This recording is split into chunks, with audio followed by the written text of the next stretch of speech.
देखिए, मैं आज अभी हमारे करोल बाग से दुष्यंत गौतम जी आज नॉमिनेशन फाइल कर रहे हैं और सबसे पहले गुरु रविदास जी महाराज के चरणों में मैं शीश नवाने के लिए यहाँ पर आया हूँ। और दिल्ली में अब की बार भारतीय जनता पार्टी की सरकार आदरणीय मोदी जी के नेतृत्व में जो काम किए हैं वो बनने जा रही है। लोगों ने झूठ का शासन देख लिया है। यहाँ के जो मुख्यमंत्री अरविंद केजरीवाल, जिन्होंने यहाँ के लोगों को सजाबाग दिखाए थे और सजाबाग दिखा करके वोट लेते रहे, ईमानदारी के नाम के ऊपर वोट लिया, काम के नाम के ऊपर वोट लिया, परंतु ना तो ईमानदारी केजरीवाल की सबके सामने है और जो कामों के वायदे किए थे वो कामों के वायदे भी जनता के सामने है।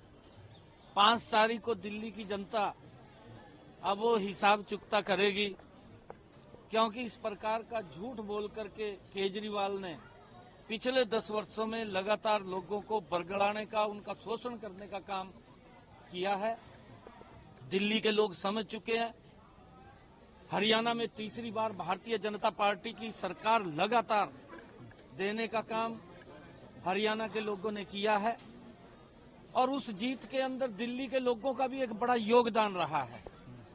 मैं दिल्ली के लोगों का दिल से धन्यवाद करूंगा कि उन्होंने यहां से जाकर के वहां पर भारतीय जनता पार्टी की सरकार बनाने का तीसरी बार काम किया है। अब दिल्ली के अंदर यहां भी कमल का फूल खिलेगा, कमल की खेती होगी। बहुत बड़े मैंडेट के साथ यहां पर कमल का फूल भारतीय जनता पार्टी की सरकार बनेगी।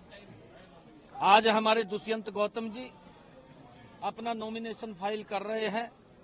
गुरु रविदास जी महाराज के चरणों में हमने आशीर्वाद लिया है। आशीर्वाद लेकर के हम नॉमिनेशन अभी फाइल करेंगे और दिल्ली में भारतीय जनता पार्टी की बड़े मैंडेट के साथ सरकार आएगी, क्योंकि आदरणीय मोदी जी ने जो गरीब हित में काम किए हैं, क्योंकि आयुष्मान कार्ड 5 लाख रुपए का अधिकार, व्यक्ति को अगर कोई बीमार हो जाता है या दिक्कत आ जाती है तो उसको 5 लाख रुपए का 1 साल में पैसा खर्च करने का अधिकार है।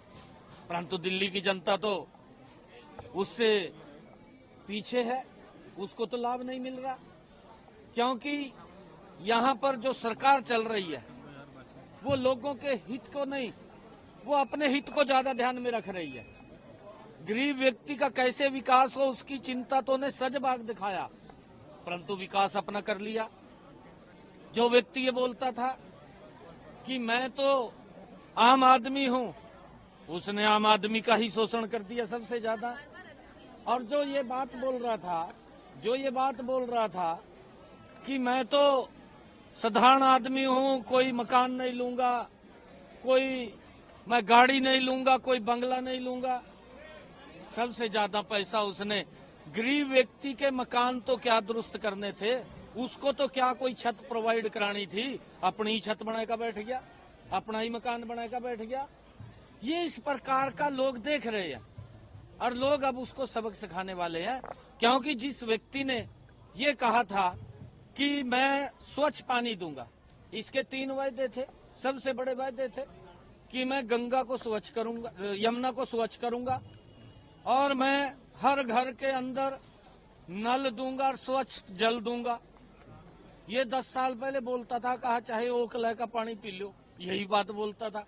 ये हम नहीं बोलते थे, केजरीवाल बोलता था। और उसने ये कहा था कि यहाँ की सड़कें ऐसी बना दूंगा जैसी यूरोप की सड़कें हैं। भाई अब तक तेरी आंख नहीं खुली क्या? 10 साल हो गए तेरे को।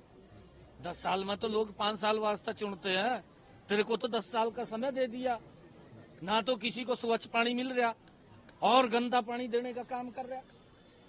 यमुना की क्या हालात है वो भी आपके सामने, सड़कों की क्या हालात है। इसने पीछे भी वायदे किए थे, क्या वो वायदे पूरे कर दिए इसने? वो पूछने की बात अब दिल्ली की जनता पूछ रही है, और दिल्ली की जनता ये भी जानना चाह रही है कि ये झूठ अब लंबा नहीं चलेगा, ये सजबाग लंबे नहीं चलेंगे। अब तो दिल्ली की जनता निर्णय करने वाली है, साफ चुकता करने वाली है। अब इसने तो अपना घर वो शीश महल बना लिया, अब तो शीश महल में बैठाने वाली है इसको, इसका साफ करने वाली है। आज नॉमिनेशन भरने वाले हैं, मगर उनकी टेंशन आज बढ़ने वाली है क्योंकि एमएचए के द्वारा ईडी को परमिशन दे दिया गया है कि उनके अगेंस्ट कार्रवाई किया जाए। क्या होने वाला? अरविंद केजरीवाल आज नॉमिनेशन भरने वाले हैं, मगर एमएचए के द्वारा नोटिफिकेशन दिया गया है, ईडी को परमिशन दे दी गई है। पहले नहीं, देखिए, ये सबसे बड़ा ईमानदारी का डंडोरा पीट रहा था। इसने तो अन्ना हजारे को भी बदनाम करने का काम किया है, जिसकी स्टेज के ऊपर से ये उबर करके आया, और ये उस स्टेज के ऊपर बोलता था कि मैं ईमानदार हूं। यहाँ के लोगों को शिक्षा देने की, युवाओं को तो दूर की बात, जो इसने वायदा किया था कि मैं शिक्षा दूंगा, ना तो इसने शिक्षा दी, उनको नशे में धकेलने का काम किया। हर गली के अंदर, हर मोहल्ले के अंदर एक ठेका खोल दिया, और उसके साथ सेटिंग हुई है, भ्रष्टाचार हुआ है। ये तो कांग्रेस से भी बड़ा भ्रष्टाचारी निकला। अब कांग्रेस के साथ समझौता करने की घूमता है। ये दोनों भ्रष्टाचारी लोग हैं, ये किसका समझौता किसके साथ है, ये तो जनता तय करेगी। जा आने वाले समय के अंदर मोदी जी ने जो गरीब व्यक्ति को दिया है, मोदी जी ने मकान बना करके दिए हैं, इसने तो अपना मकान बनाया है। मोदी जी गरीब के मकान बनाने में लगे हुए हैं, ये अपना मकान बनाने में लगा हुआ है। दिल्ली में तो ये को कहाँ देखते हो? कांग्रेस को कांग्रेस का कहीं कोई स्थान नहीं है। आरक्षण के मुद्दे पर भी दिल्ली में राजनीति हो रही है। अरविंद केजरीवाल ने पिछले दिनों पत्र भी लिखा और ये मांग की कि जाट आरक्षण को केंद्र रिजर्वेशन में शामिल किया जाए।